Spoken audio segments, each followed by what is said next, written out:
सोच्नुस् त, तपाईको आफ्नै सहरको आकाश एकाएक रातो भयो भने के हुन्छ? चारैतिर धुवाँ, भागदौड र चिच्याहोट। 2025 को सेप्टेम्बर 8 मा काठमाडौँले ठ्याक्कै त्यही नियति भोग्यो। आजको यस प्रस्तुतिमा हामी त्यही विनाशकारी जेन जेड युवा विद्रोहको एक मिनटको चिरफार गर्दैछौँ।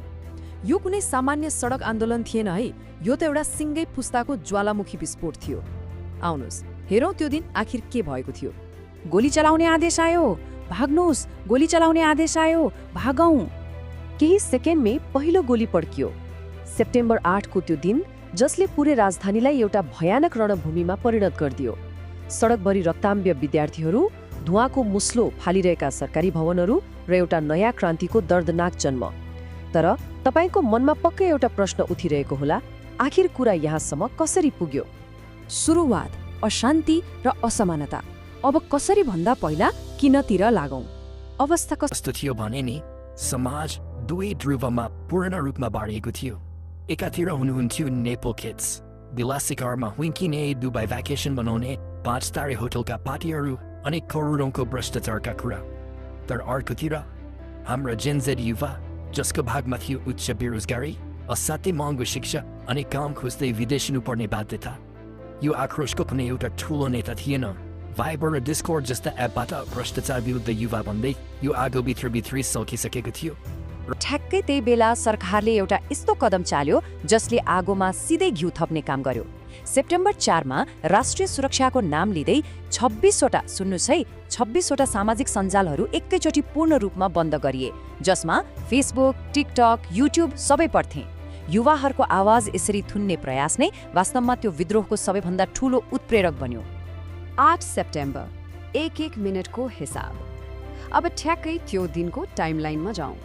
बिहान ठिक 9:05 काठमाडौँको माइतीघर मण्डलामा मानिसहरूको पहिलो भिड जम्मा हुन थाल्छ। हेर्दा हजारौं युवाहरू छन् र अचम्मको कुरा त के भने धेरै जसो त आफ्नै स्कुलको पोसाकमै छन्। सुरुवातमा माहौल एकदमै शान्त थियो। उनीहरू भ्रष्टाचार विरुद्ध युवा लेखिएका प्लेकार्ड बोकेर नातावाद अन्त्यको माग गरिरहेका थिए।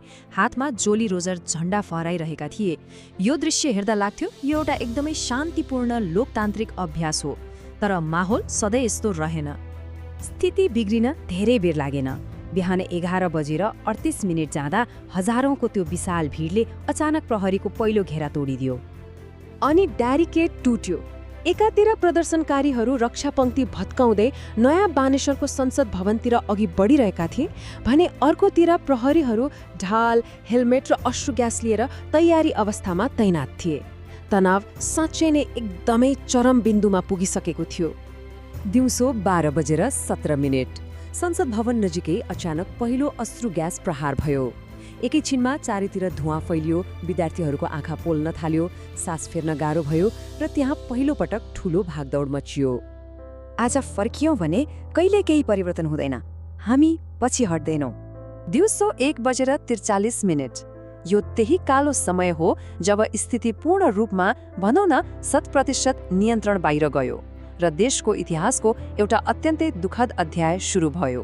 प्रहरीको सञ्चार यन्त्रहरूमा नियन्त्रण गुमेको रिपोर्ट आउन थाल्यो र त्यसपछि प्रत्यक्ष गोली प्रहार। भिडलाई रोक्न सैन्य स्तरको गोली चलाउने आदेश दिइयो र कार्यान्वयन पनि भयो। नियत्था विद्यार्थीहरूको टाउको र छातीमा सिधै गोली लाग्यो। यो सुन्दा पनि दिन रात पर्नु अघि नै बीर र टिचिङ जस्ता ठूला अस्पतालहरू ठ्याक्कै युद्धग्रस्त क्षेत्र जस्ता देखिन्थे।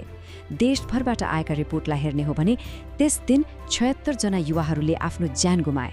अस्पतालका शवगृहहरू भरिभराउ थिए अनि सडकमा त्यो रगतले आक्रोशको ज्वालालाई झन भयानक रूपमा दन्काइरहेको थियो। 9 सेप्टेम्बर, जलिरहेको देश। भोलिपल्टसम्म त्यो शोक एउटा नियन्त्रणै गर्न नसकिने राष्ट्रव्यापी डडेलोमा परिणत भइसकेको थियो। यो अराजकता र विनाशको स्तर कत्रो थियो भनेर बुझ्न यी तथ्याङ्कहरू हेर्नुस् त। देशभर 84 वटा प्रहरी एकाइहरू नष्ट पारिए, 1247 वटा हतियार लुटिए, 300 भन्दा बढी स्थानीय तहका भवनहरूमा आगजनी भयो र सबैभन्दा स्तब्ध पार्ने कुरा, दिउँसो ठिक 3:06 देशको सर्वोच्च अदालत नै पूर्ण रूपमा जलाइयो। यो साँच्चीकै नै अकल्पनीय थियो। दिउँसो 2 बजेको आसपास प्रदर्शनकारीहरूले सिंहदरबारको पश्चिमी गेट नै तोडिदिए। हेर्दा हेर्दै प्रधानमन्त्री र मन्त्रीहरूका कार्यालयहरूमा आगो लगाइयो। प्रहरीहरू राजधानी छोडेर भाग्न बाध्य भएपछि ठूला नेताहरूका निवासमा पसेर व्यापक लुटपाट मच्चियो। तर यो क्रान्तिको एउटा अर्को अन्ध्यारो पाटो पनि थियो। त्यही अस्तव्यस्तताको फाइदा उठाउँदै केही अवसरवादीहरूले जेल तोड्ने र लुटपाट गर्ने काम गर्न थाले। स्थिति यति डरलाग्दो भयो कि लोकतान्त्रिक नेपालको इतिहासमै पहिलो पटक सडक नियन्त्रण गर्न सेना नै परिचालन गर्नु पर्यो।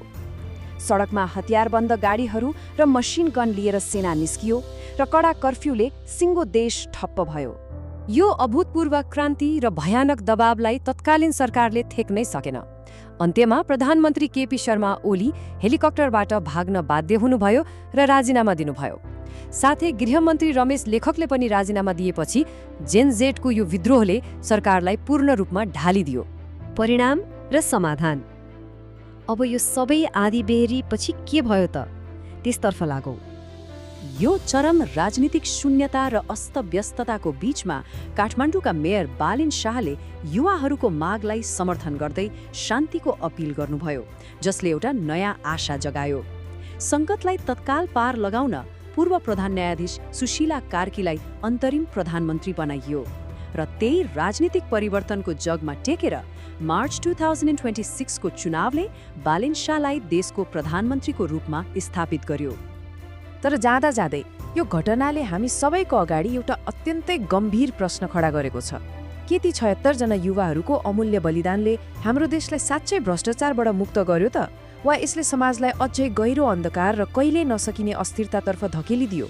यसको जवाब सायद भविष्यको इतिहासले नै दिनेछ। आजको यस प्रस्तुतिमा हामीसँगै जोडिनु भएकोमा धेरै धेरै धन्यवाद।